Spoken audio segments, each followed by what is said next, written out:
we actually looked at predictors. We looked at Okay. factors that contribute to nurses' professional turnover, a bunch of them, infection control policies or access to, PPEs and whatnot. And interestingly, among all the factors that we looked at, we actually found that staffing and workload had the largest impact Okay. on people's professional turnover intent. Welcome to Safe Space Made Simple, a practical podcast that guides clinical leaders and healthcare managers to create trust and support with their teams. I'm your host, Trace Hobson.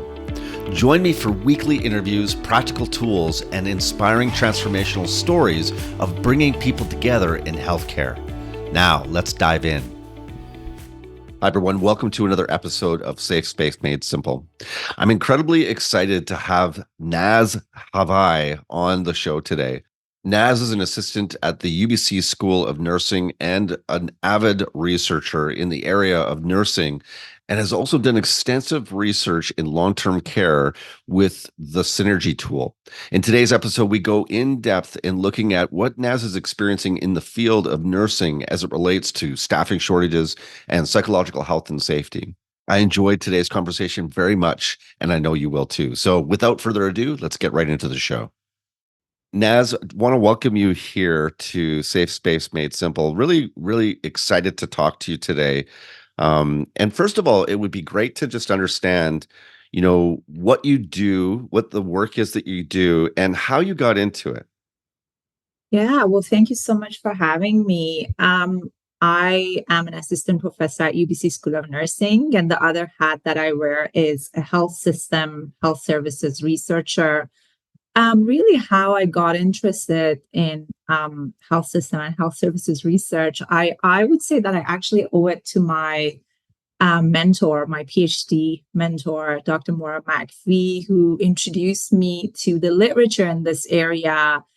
And, the more I read, the more I felt like there was a need for research on, factors, workplace factors, and other factors that impact quality and safety of patient care delivery. And so I started, after doing my bachelor's in nursing at UBC, I started thinking about, graduate studies. I enrolled myself in the master's program.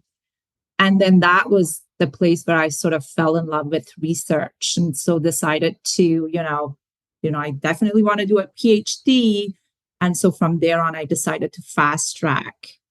So I didn't quite finish my master's degree. I fast tracked the PhD program and I took it from there. And here you are. So how do you fall in love with research? Tell me what you love about your work generally, but even that comment you just made, I'd love to hear more about what do you love about your work? I think about research, it's the curiosity that goes with, coming up with an important research question, coming up with a hypothesis, delving into the previous literature to see what has been done on that particular topic. And just, I guess, having a curious mind, because I think personally speaking, I am a curious person in every respect. And so I think because of that, my interest in research, that's where it comes from. It's you need to have a curious mind. You need to have an interest in critical thinking and thinking outside of the box and constantly questioning and sort of having this need for understanding and, gaining information and making informed, data-driven, evidence-based decisions. Does that answer your question? Yeah, that's great. In fact, it kind of answers a little bit deeper because I think about the work you're doing right now, and now I'm getting what's been driving it. And some of the work that I noticed that you're doing when I was doing some research for this interview is incredible. So if you could tell us a little bit, what is Hope Lab and what is the long-term care synergy project that you're working on? Yeah, so when I actually started my position at UBC School of Nursing as an assistant prof, after doing what I'm supposed to be doing as a faculty person, after a couple of years, I actually established a research lab called the UBC Hope Lab. Let me see if I can get the acronym right. Healthy outcomes through improving patient and provider experiences. That's what the acronym stands for.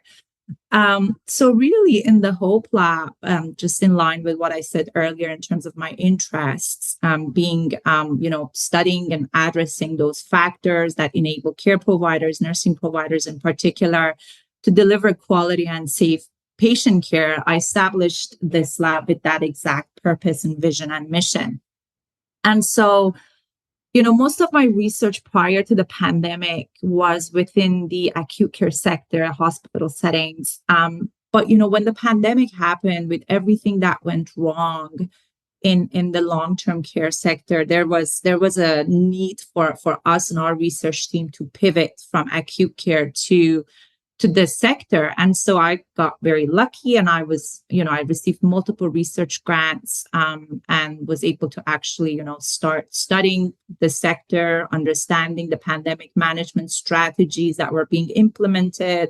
What were the barriers, facilitators, how were they impacting providers and residents and their family members? Did these pandemic policies, did they have any unintended consequences for this population of residents and family members, and also staff members? So as we were doing some of these research studies, I was faced with, as we always do in healthcare, this issue of, workload management and staffing, and whether or not the way we staff in this sector is appropriate, it's evidence-based, data-driven. And, the answer that we came up with, my team and myself, was that we're actually using very arbitrary standards.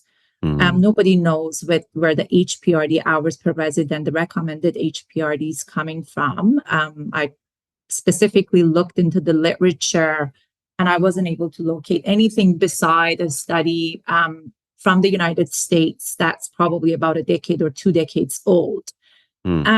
So because of some of the work that I had done in acute care, and through my mentor, I was introduced to this patient needs assessment tool called the Synergy tool, which is a really holistic, I guess, approach to understanding, not just understanding, but also quantifying patient needs. So we actually, because of that gap in the way that we staff in long-term care, we actually decided to, sort of bring in and adapt our Synergy tool from acute care to the long-term care sector, to understand really the needs of the resident population in this sector, and also to quantify it, and then to use that information from the Synergy tool to inform our staffing decisions. Now, before we go on to what you found, let's just double click a little bit on what the differences are operationally between sort of the model that existed before you started to implement the Synergy tool and the Synergy tool, and what the differences are. So, what I heard you say is that you found that there was really arbitrary information driving decisions about how to do patient care. And so I'm curious, what did you discover that were sort of, aside from evidence-based reasons, what was driving those decisions operationally, do you think? So the decision for the recommended HPRD, you mean? Correct. I'm going to take a wide guess here. Perhaps availability of resources. Right. Right? Because that always has an impact. I think I'm sensing a little sarcasm there, Naz. I'm trying to be very respectful. So. No, it's true. But it's like that is the $1 million challenge for everybody, and the one that comes up over and over again. So availability of resources is driving that decision. So that makes me feel like maybe it was more of a reactive process rather than, like you're talking about, an evidence-based process, right? Okay. Absolutely. So how is the Synergy tool, like when you look at that holistic approach, if I was using the Synergy tool on the ground or on the floor, what would be different about that approach compared to the old approach?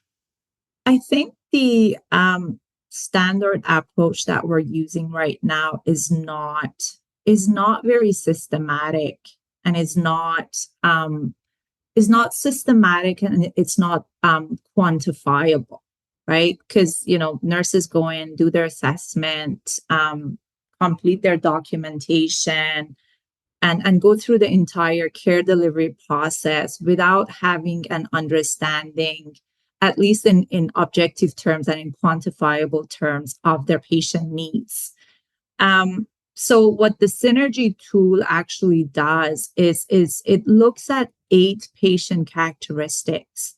5 of them are acuity characteristics. 3 of them are they get into the patient's level of dependency, their ability to participate in activities of daily living, their ability to make decisions on their own, their resources availability, and so on and so forth. So what you do with these 8 characteristics is that you go in, and after doing your patient assessment, you actually, based on a series of indicators that we actually identify together with subject matter experts, meaning our nurses and other care providers, they determine whether or not that particular patient or resident is high needs, moderate needs, or low needs in relation to that specific patient characteristic. So they have a number to work with.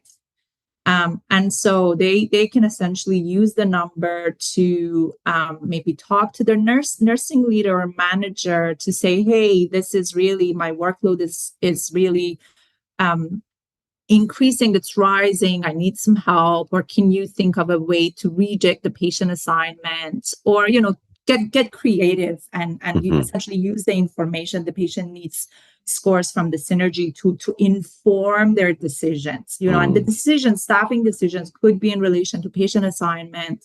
It could be related to maybe bringing in the float person, maybe calling in a workload staff to come in and help the unit because just the unit workload on that particular shift is really high. So it gives you the tool essentially gives you a more systematic way to think about workload, to understand the holistic needs of your patients, think beyond their physical needs, and think beyond, activities of daily living, vital signs, all that. Think holistically about the person and to measure those needs.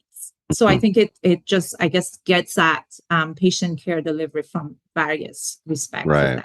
So what did you find in your research? Maybe describe the research projects that you've done with this particular tool, and then what were the discoveries? Let me actually pull up the paper because it's been a while.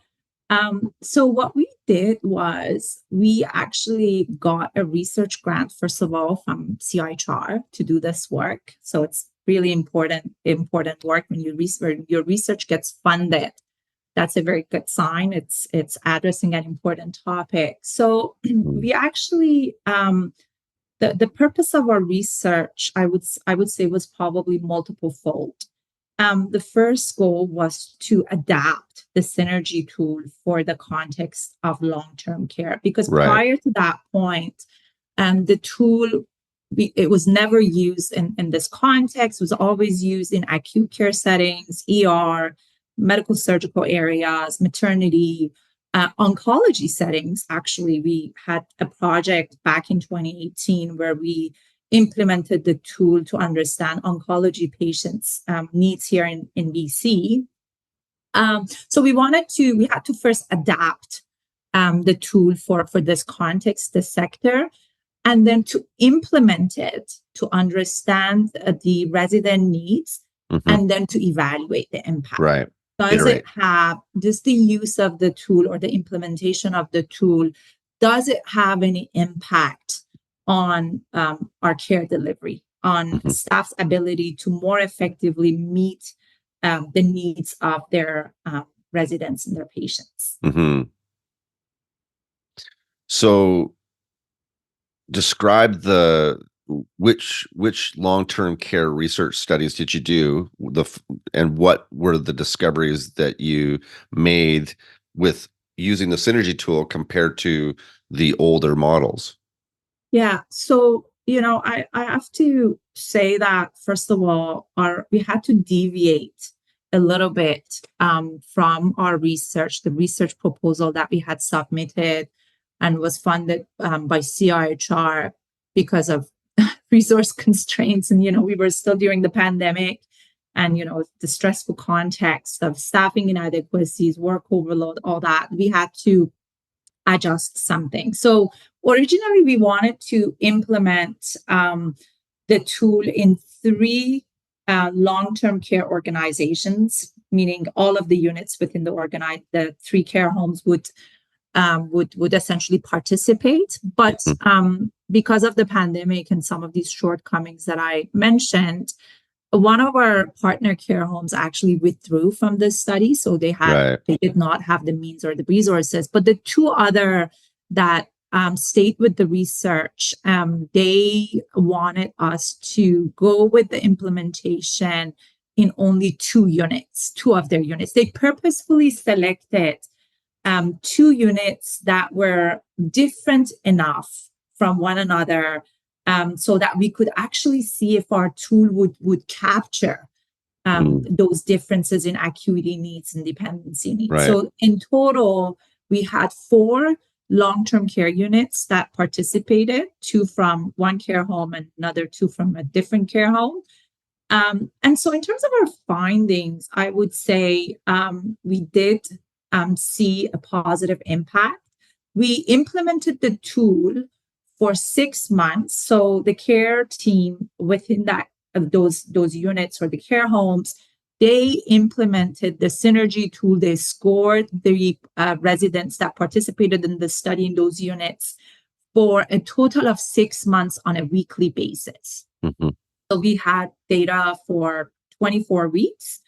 And what we found was that the use of the tool resulted in some decrease in resident falls, which is a really important finding. Although I have to be very careful with saying that we are 100% confident that the decline in resident falls is because of the tool, because of so many other factors that are going on. There are always these limitations in research, especially when you're not using the RCT or an experiment approach. But we did see some decline in those units that participated in the project. And then qualitatively, we found that the use of the tool actually improved care delivery. It resulted in better communication among the care team and also between the care team and the residents and their family members. And overall, it really helped improve family and staff relationships. I remember one of our study participants talked about, a family member in particular, talked about how as a result of the tool, since the implementation of the tool, they had seen a positive change in the nurse who was giving care to their loved one. They were, more proactive with their communication with the family member, because one of the things that the tool does is that it really helps providers detect subtle changes in the status of the resident. So the care provider then took that information to the family member to investigate and explore and, essentially be a bit more proactive with their care delivery. Okay, that's great. So this is kind of making me think about a conversation we've had previously about how psychological health and safety relates to this, because one of the things that this podcast is attempting to answer is how can we create psychological safety, a safe space in settings that are oftentimes really complex and also sometimes even chaotic. And then what happens when we do? And so what I hear in your research and the synergy tool specifically is that you're using that to create a space with practitioners and families and care providers. And so I'm just curious, what have you thought about in relationship to psychological health and safety and how that might be showing up as a result of the use of your tool? Yeah, we actually, interestingly, we also evaluated the impact of the tool on staff, specifically their mental health. I mean, it's not surprising to most of us in the healthcare sector that rates of burnout are really high among healthcare workers, particularly nurses. Hmm. um, I mean, I looked at some research recently that actually showed that the impact of the COVID-19 pandemic on healthcare workers' mental health, that impact hasn't really decreased throughout the waves of the pandemic, as opposed to, some of the other impacts like exposure to COVID or, contracting COVID and all that because of vaccination and so many other factors. Mental health impacts are not really going anywhere. So we did evaluate the impact of the Synergy tool on mental health, and we did see some positive impacts, particularly in relation to one of the burnout indicators. Um, I believe personal accomplishment and depersonalization were the two burnout elements that we saw some positive changes Hmm. after the implementation of the Synergy tool. And the way we went about explaining this finding or this impact is because the Synergy tool actually provides an opportunity for staff to engage in decisions Right. regarding workload management, their care delivery, and all that. Those decisions are not made for them without them using this approach. Right. Because they're going to be doing the scoring, and they're going to be talking to their nurse manager and leader to let them know, hey, this is how my patient is doing, or my patient load, this is how the scores are changing compared to yesterday. And so it gives them an opportunity to be involved in decision making, which we know from previous research is a really important contributing factor to decreasing and reducing the rates of burnout. Because what is Mhm. burnout anyways? Burnout is essentially a syndrome, a workplace syndrome, that essentially, if we were to sort of say it in lay language, it results in disengagement. This Mhm. a care worker, an employee, to get disengaged from their work. Mhm. So giving them those opportunities for engagement and being a part of the decision making, I think, as we found in our study, actually it resulted in some positive impact. So let me see what if I answered your question. What was your question again? No, no, you got it. I was curious about how this might be creating a psychologically healthy and safe Yeah, space. And you just mentioned, a couple of the psychosocial factors that come right out of the Canadian standard for psychological health and safety. So, workload management is connected to that, as well as involvement. Involvement. And the other thing, when you were talking about burnout indicators, I think one thing that I think, just from my layperson's perspective, on burnout. I'm not, a researcher, but is that burnout goes up when people are out of alignment with their values and the reason why they got into healthcare in the first place. And so if they're not engaged and involved in the process of care and making decisions and having some agency to do that, then how can they be aligned with the reason why they got into healthcare in the first place and their own values? Because I noticed that people that get into nursing and are really on the front line taking care of people, they have a huge value for being able to do things that are going to have a meaningful impact on their patients. And so to me, it just makes total sense that that's what you found. I'm so glad you're mentioning the important work of Dr. Christina Maslach and Dr. Michael Leiter. And their whole research was on the importance of consistency and a match between um, people's values and wishes in the workplace and what they can actually deliver because of constraints in human resources or financial resources, Hmm. so on and so forth. Absolutely. Especially, I can comment as a registered nurse. I can comment on nurses and their desire for delivering, quality and safe patient care, really valuing an ability to be able to, adhere to the professional standards of practice. And unfortunately, because of some of these shortcomings in the workplace, sometimes we do have to cut corners, and that comes with implications and consequences for that particular provider. It causes moral distress, and it causes, burnout. And then from there on, we know that burnout is essentially associated with people calling in sick more frequently, Right. or maybe even thinking about leaving their jobs, or even actually leaving their jobs or the profession. So, I mean, which is as a researcher who's looking at this at such a granular level and evidence-based level, as you hear the stats coming from the government of Canada saying that nurses are leaving the profession like never before, and that I can't remember the stat, what the percentage of nurses looking at leaving over the next 3-ish years is, but it's very high. Do you remember that stat? I can't remember what it was, but it's incredibly high, and it's because of this.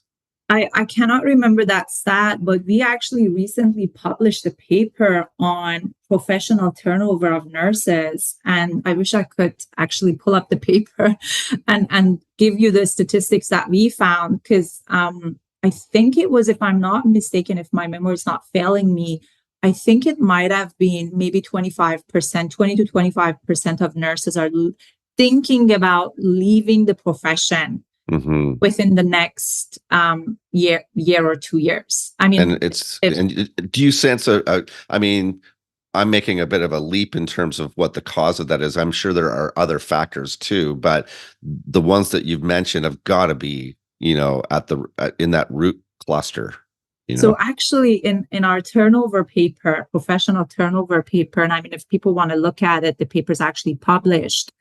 So it is available online and it's open access. We actually looked at predictors. We looked at factors that contribute to nurses' professional turnover, a bunch of them, infection control policies or access to, PPEs and whatnot. And interestingly, among all the factors that we looked at, we actually found that staffing and workload had the largest impact on people's professional turnover intent. And usually what happens, because we did look at a bunch of, I guess, mediators, because we were interested in the mechanism through which this relationship happened. What we found was that workload and staffing inadequacies, they result in mental health challenges. And then from there on, people actually start thinking about leaving the profession. Okay, so we'll link that up in the show notes for this episode.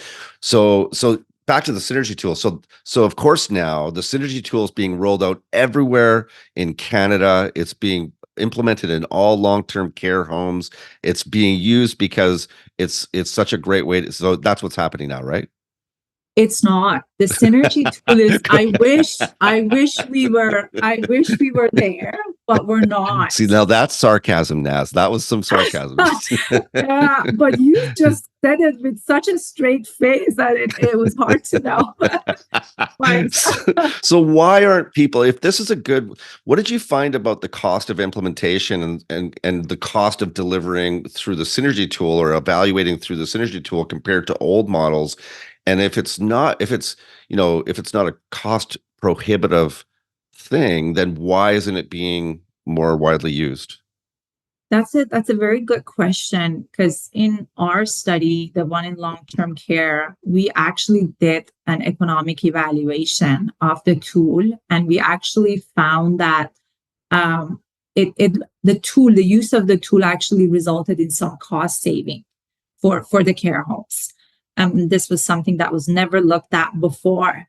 I mean, to be very honest, I don't know. I don't know why the uptake of the tool has been so slow, but from a researcher perspective, we are certainly pushing for the use of the synergy tool. And, I'm actually working with a number of colleagues in the University of Toronto Metropolitan University. And we have essentially put in an application where we're essentially proposing to use the synergy tool, resident needs from the synergy tool, and combine it with simulation modeling approaches to not only gain an understanding of patient needs, resident needs, but also use that information to more objectively make decisions regarding staffing. That application is currently under review. So we don't know if we're going to be receiving funding or not, but we certainly, our goal is to continue to try to push for the tool because, as I said earlier, really the tool helps us gain an understanding of the patient needs using a systematic, quantifiable approach, something that is currently missing in our care delivery approaches. I mean, there are other ways that we're quantifying patient needs with, at least within long-term care, the CMI or case mix index. But the problem with some of those other ways of quantifying is that they're not used frequently. As far as I know, something like the CMI is only being used on newly admitted patients, and it's done only quarterly, as opposed to something like the synergy tool that can be implemented on it really depends on how frequently you want to implement it, because our research actually showed that the use of the tool does not take more than 1 minute. When units are first introduced to the tool, it's probably more in the lines of like 1 minute per patient per resident. And then after care providers get familiar with the tool and the indicators, the length of the use of the tool reduces to 30 seconds per patient. I mean, that to me is a very reasonable. So there must be a team approach here. I'm just thinking about the whole clinical leadership team supporting the frontline or point of care nursing team. So you're at the bedside with the synergy tool, but I'm assuming that it also must be used in the background for patient care coordinators, clinical nurse educators must be involved in some way. Like it's being used systemically, or how is it being used by the clinical leaders as well? So in our research project, we actually, the one in long-term care, there are various approaches to how units or departments or care teams decide to actually use and implement the tool. In our long-term care project, we actually started with a training workshop for the adaptation purpose of the synergy tool. And our training workshop had subject matter experts that were multidisciplinary. We had, personal support workers or care aides, RNs, LPNs. We even had allied health involved because some of those synergy tool characteristics, they require multidisciplinary care team involvement. Right. And they were involved in the adaptation process and identifying indicators. And we actually also had a family representative and a resident representative who were a part of the discussion and the training workshop, because you don't want to be doing things that are important to residents and their families without their voices being included in the decision process. And so this was the training workshop. After the training workshop, in terms of the actual use of the synergy tool and scoring residents, again, because of some of these issues that we have been dealing with in long-term care and, specifically heightened during the pandemic, we actually had to go with a select team of scorers, which to me is not an ideal approach for scoring residents. But this was what we could do at that time, given the staffing shortages and the vacancies that care homes were dealing with. So we had a team of scorers, mostly registered nurses and licensed practical nurses, that would talk to the providers about their residents. And then based on the conversations and discussions with individual providers, they would go in and do the scoring for that resident. In hindsight, again, I would do this differently if I were to repeat this research or replicate this research. And, based on some of the other implementations of the synergy tool in other sectors that we've done, we usually get the individual provider to do the scoring for their assigned patients rather than working with the team. And then in terms of like how the scores are used, I mean, again, it really depends on some of those conversations and discussions that the providers have with their management team, leadership team, and decide together, how do we want to use the scores? Are we using it mainly for the purpose of creating patient assignments, or are we using it for maybe requesting additional staff? Maybe the unit needs a full-time RN to be added to their human resources. Mm-hmm. So in one of our projects in surgical areas in one acute care hospital here in BC, we actually use the synergy scores. It's not a long-term care setting, but again, acute care setting.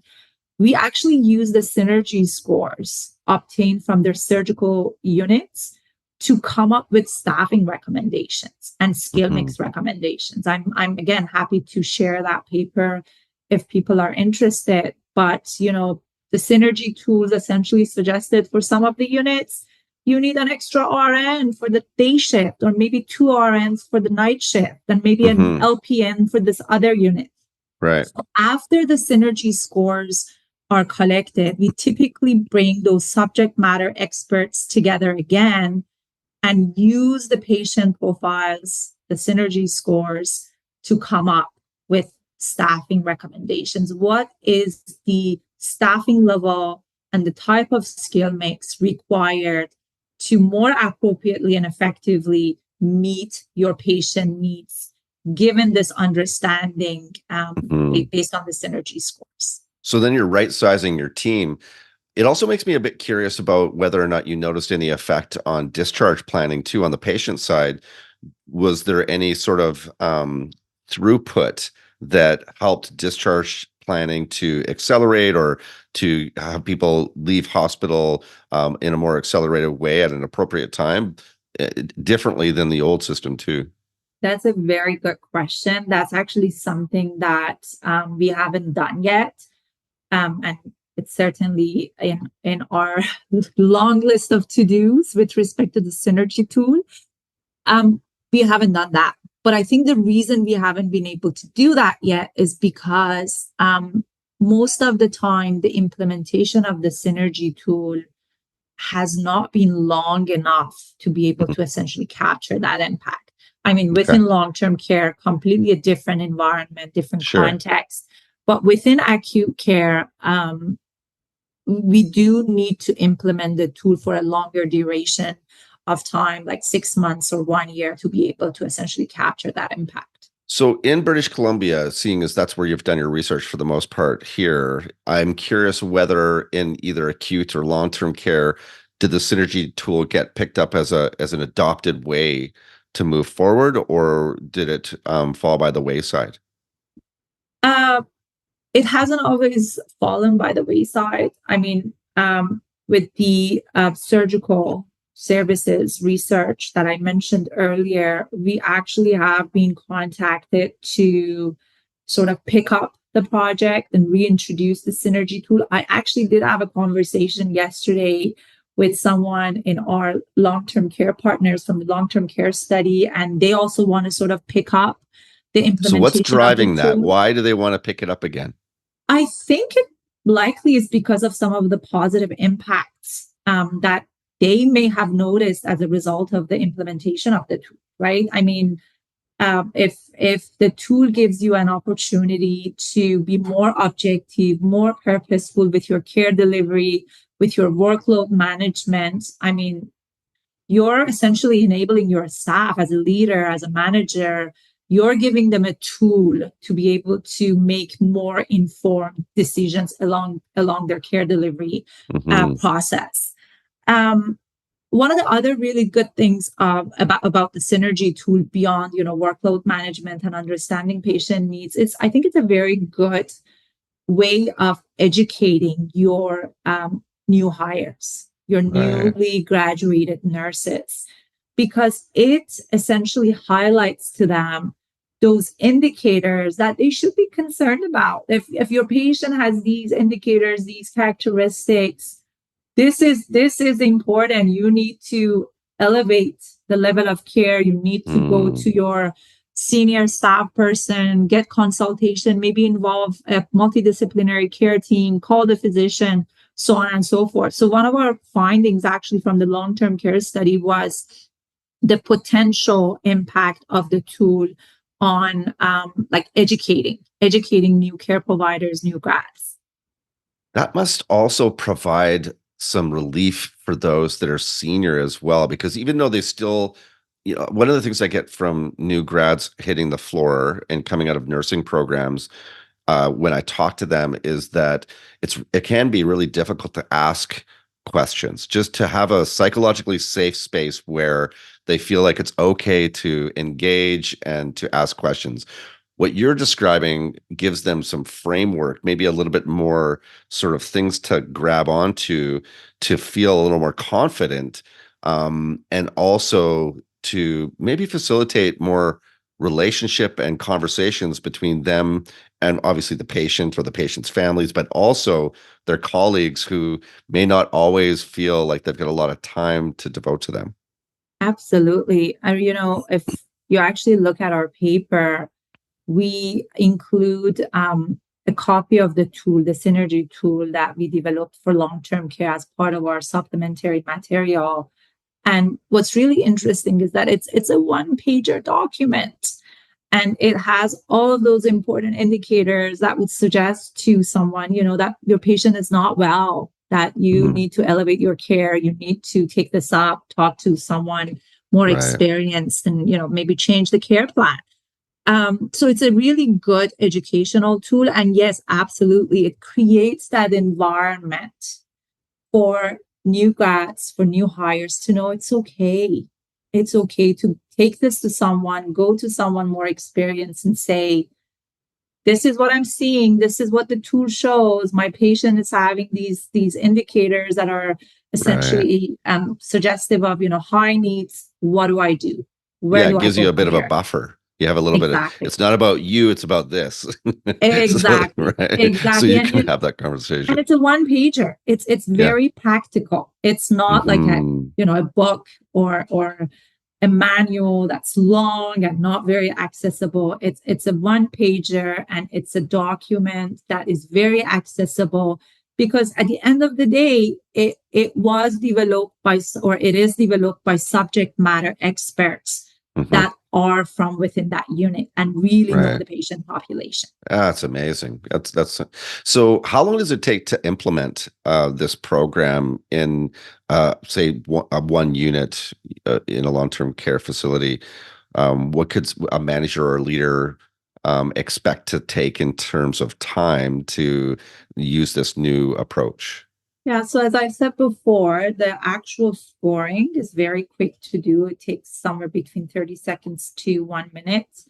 When people get comfortable with the tool, it's more in the line of 30 seconds in the beginning, maybe around 1 minute per patient. The actual program, it really depends on how long units and departments actually want to and have the resources to implement the synergy tool with their patients. I've seen a variation. I've done a variation. I've been in projects where the synergy tool was implemented on a daily basis for 2 months. I've been involved in projects where they have done the implementation for,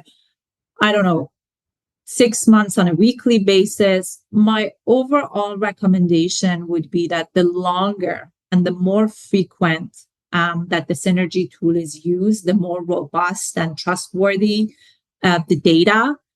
In terms of the training workshop, it usually takes 2 full days. I mean, in long-term care, we did it about a day and a half.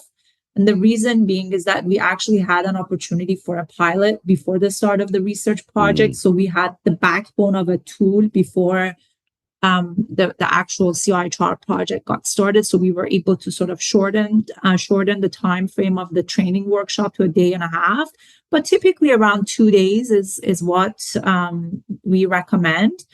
And then after the data collection period, it usually takes our team probably somewhere in the realm of 1 to 2 months to analyze the data and create those patient profiles based on the synergy scores. And then if units and departments are actually interested in informing their staffing decisions, staffing models based on their patient profiles, there needs to be typically a 1 day training or discussion or workshop where, again, you bring subject matter experts together, look at the patient profiles, and maybe you want to even have your HR director involved and, have them be a part of the discussion and then decide together what our staffing needs. Amazing. Excuse me. That's amazing, Naz. So we're going to start wrapping up. But before we wrap up, I'd love to hear what you're seeing in your engagement with nursing students, because obviously you're teaching nursing students all the time. They're in your class, and then they're coming out. What are you learning? What are you noticing that you think is important for people to know, especially leaders and managers? In relation to the synergy tool, or generally speaking? Well, I mean, just whatever comes to mind that you feel like is important, that as a professor you're noticing and engaging with those students. Yeah, very, very good question. I mean, there's a long list of recommendations that I could share, but I would suggest that take mental health and psychological health and safety seriously, and nurse leaders and nurse managers. If you see those early signs or warning signs in your staff person, take it seriously. It has serious implications. Burnout has serious implications. Exhaustion has serious implications for not just for patient care delivery, but for the organization, for the unit, and for our workforce, generally speaking. So are you finding that nursing students are concerned about that? Are they talking about this? Oh, absolutely. Absolutely. I mean, I don't teach in the undergraduate program anymore, but when I did, our undergraduate students, I would say there was almost a sense of surprise and shock when they would go to clinical rotation. They're like, wow, like this is very different from what I anticipated, or what I was sort of thinking I would see. It's tough, and it takes a lot of resilience and a lot of self-care to be able to survive well.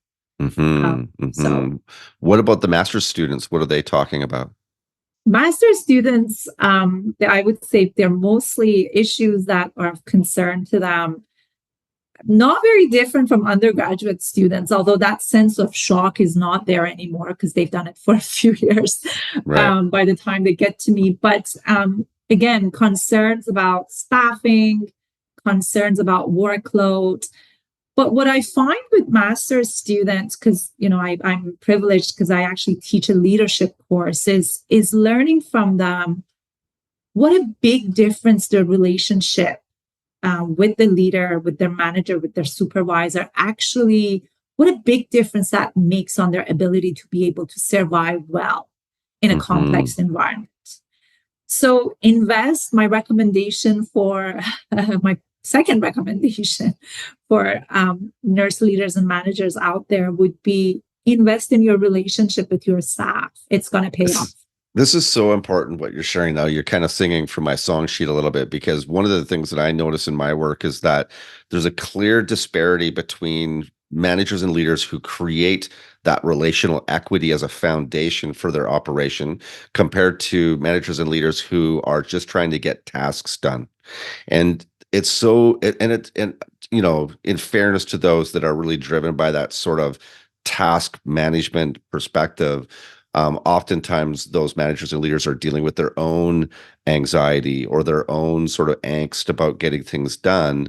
And there's a transition they're in to leave sort of hierarchical approaches or command and control approaches and do something that's more relationally based. But how am I going to get everything done is kind of the first objection that I hear all the time.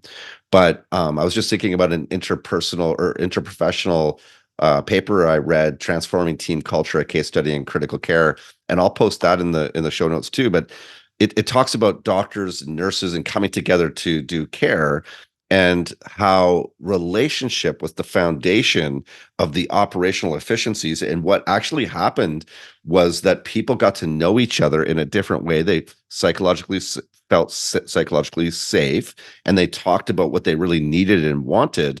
And that became the grease on the wheels, so to speak, for what happened afterwards. And the study's clearly saying this is what we need to focus on. And so it makes me curious, as you're teaching leadership to master's nursing students, and you hear what I just shared, and you think about sort of that relationship that being the foundation, what are some things that you could share with managers and leaders that are really struggling to do that? It's not that they're not capable. It's maybe that they've been doing it a certain way a long time. And so now they're being asked to do something different. And I know for myself, I had to make that transition. And what I felt like at that time was afraid. I'm afraid I'm not going to get everything done if I do a different approach like this, and embed myself on the unit with my staff and my team. Man, how am I going to get everything else I've got to get done? All the emails, all the things. And now I know now on the other side of it, what happens is that you actually do get things done in a much different way. But I'm curious, what would you tell those folks that are struggling with that sort of internal angst? Yeah, I think that's a very good question, because I'd like to first start by saying and acknowledging that, yes, as a leader, as a manager, you obviously have commitments to your organization. You have timelines, you have, budgets, you need deliverables. I mean, that's certainly very important as part of your commitment to the organization, but it's not enough. You need more than that to be able to actually, deliver your commitments to the organizations, because we know when those staff managerial relationships, when they're absent, that eventually at the end of the day, it's the organization that's going to suffer. Mm-hmm. Those people are at a higher risk of burnout. They're at a higher risk of leaving the organization and more likely to call in sick. So it goes a long way to invest in your relationships with your staff. And it doesn't always take that long, to be very honest. I agree with you, Trace, in that I think it's the issue might be, other than workload and, lack of time and resources, because that's always a problem, is us getting into a habit of doing things a certain way. But it doesn't have to be that way, right? It doesn't need to take a very long time. It could be simple things as like maybe spending a few minutes to get to know your individual staff person. Right. Maybe in some of the discussions or team meetings that you have, it doesn't always have to be in services. Maybe spend the time to get to know each other personally and learn about each other's values and life story. To essentially try to build and create those relationships. Don't be afraid to acknowledge good work and say thank you, right? Personally, have an open door policy. Create opportunities for your staff person to be involved in the decisions that you make. And not just get their input and feedback and do nothing with it. Actually, you use the information, use the feedback to inform the decisions that you make. And if there are situations where the feedback cannot be incorporated or integrated into the decision, be transparent about it.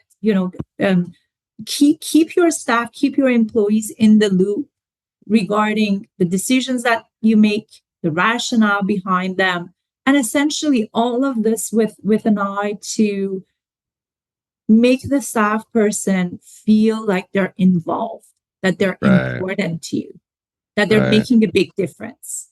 Yeah, thank you so much for that, Naz. I really appreciate the work you've done with the Synergy tool as well, because I think that anything we can do that takes operational processes and incorporates that safe space of relationship as well, so that we're engaged and everybody's contributing, has such a powerful effect. So I really am holding the intention with you that that is a way of working that will become prevalent in Canadian healthcare. So thank you for your work, and thank you so much for being here. I could just keep talking to you for another hour, but I think we better wrap it up now.